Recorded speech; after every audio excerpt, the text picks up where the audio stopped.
everyone. Today we are going to show a small science experiment to know an orange can sink or float. For this experiment, we will be needing a clear container with water inside it, few oranges, one with peel and one without peel. Now we will take an orange with the peel, we will put it inside the water and see what happens. Wow, you can see the orange with the peel is floating. Next, we'll take the orange without the peel and put it inside the water. Wow, you can see the orange without the peel is sinking. Now, you know what's the reason behind it? The reason behind it, the orange with the peel floats because the lid is prosperous and it has a tiny air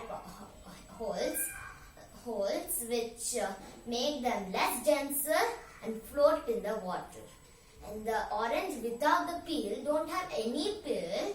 That's why they don't have any air pockets, so that they sink in the water because they are more denser than the water. So this is a very easy science experiment on oranges can sink or float.